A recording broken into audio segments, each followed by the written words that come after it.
ایک سلطنت جو 3 بر اعظموں پر پھیلی تھی، جہاں انسان کو انسان سمجھا جاتا تھا، غلاموں کو آزادی ملتی تھی اور انصاف بادشاہ سے شروع ہوتا تھا۔ یہ کہانی ہے فارسی سلطنت یعنی پرشین امپائر کی۔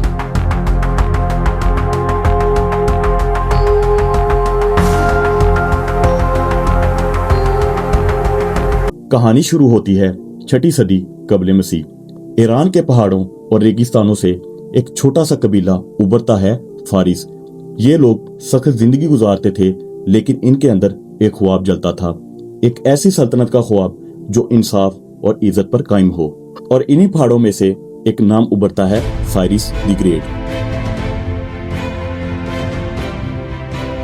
سائرس صرف ایک فاتح نہیں تھا، وہ ایک فلسفی اور خواب دیکھنے والا بادشاہ تھا۔ اس نے صرف زمینیں نہیں جیتی بلکہ دل بھی جیت لیے تھے۔ سائرس نے جب سلطنت بنانی شروع کی تو اس نے سب سے پہلے طاقتور شہر میڈیا پر قبضہ کیا۔ اس کے بعد بابل یعنی بیبیلون اور ترکی کے علاقوں کو فتح کرتا گیا۔ مگر بابل پر قبضے کے بعد اس نے تاریخ بدل ڈالی۔ اس نے شہر کو تباہ نہیں کیا بلکہ غلاموں کو آزاد کیا، یہودیوں کو ان کے وطن واپس بھیجا اور مندر دوبارہ تعمیر کروائے۔ یہ وہ وقت تھا جب دنیا ظلم سے بھری پڑی تھی، لیکن سائرس نے انصاف کی بنیاد رکھی۔ سائرس کے بعد فارس کی سرحدیں پھیلتی گئیں۔ مشرق میں انڈس ویلی، مغرب میں ایجپٹ، شمال میں اناتولیا اور جنوب میں عربیہ۔ 3 بر اعظم، ہزاروں قومیں، لیکن یہ سب پرشین لا کے تابع تھیں۔ فارسی سلطنت اس دور کی سب سے طاقتور سلطنت بن چکی تھی۔ تقریباً 5 کروڑ لوگ اس کے زیر سایہ رہتے تھے، جو باقی دنیا کا 1/4 حصہ بنتا تھا۔ سائرس کے بعد تخت پر آیا ڈیریس دی گریٹ۔ اس نے سلطنت کو منظم کیا، 20 صوبے بنائے اور ہر صوبے کا گورنر مقرر کیا، جو براہ راست بادشاہ کو جواب دہ تھا۔ اس کے ساتھ ساتھ ڈیریس نے ایک روڈ بنوایا جسے اس نے رائل روڈ کا نام دیا۔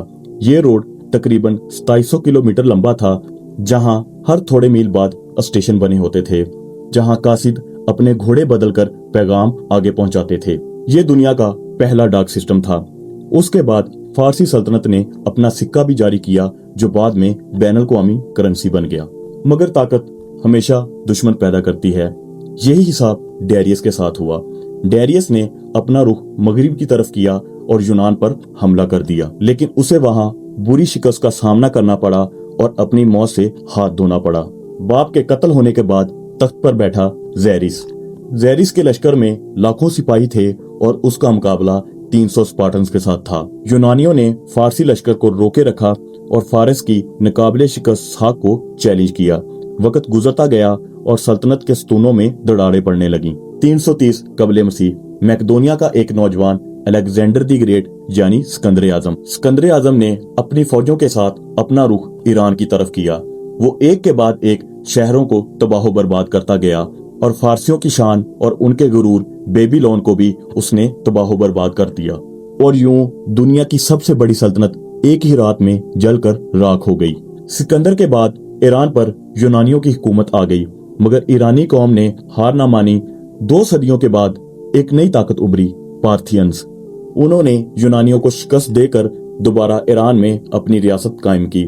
انہوں نے تیسفون کو اپنا دارالحکومت بنایا۔ یہ وہی دور تھا جب فارس نے روم جیسی عظیم اور طاقتور سلطنت کو بھی میدانوں میں جھکایا۔ پھر آیا ساسانی دور۔ ساسانی بادشاہوں نے ایران کو ایک مرتبہ پھر طاقتور بنایا۔ انہوں نے بیزنٹائن امپائر کے ساتھ کئی صدیوں تک جنگیں لڑیں اور کبھی کبھار بازنطینیوں کو شکست بھی دی۔ ساسانیوں کے دربار میں یونانی فلسفی، بھارتی طبیب اور عرب تاجر موجود ہوتے تھے۔ یہ وہی دور تھا جب ایران حکمت عملی کا گہوارہ تھا۔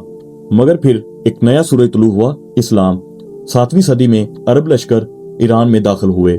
بیٹل آف قادسیہ میں یونانی سلطنت کو شکست کا سامنا کرنا پڑا اور یوں فارس کا 1000 سالہ سفر ختم ہوا۔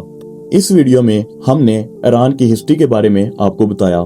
اس طرح کی اور بھی انٹرسٹنگ ویڈیوز دیکھنے کے لیے میرے چینل دی ہسٹوری فائٹ کو لائک، شیئر اور سبسکرائب کریں۔ اللہ حافظ۔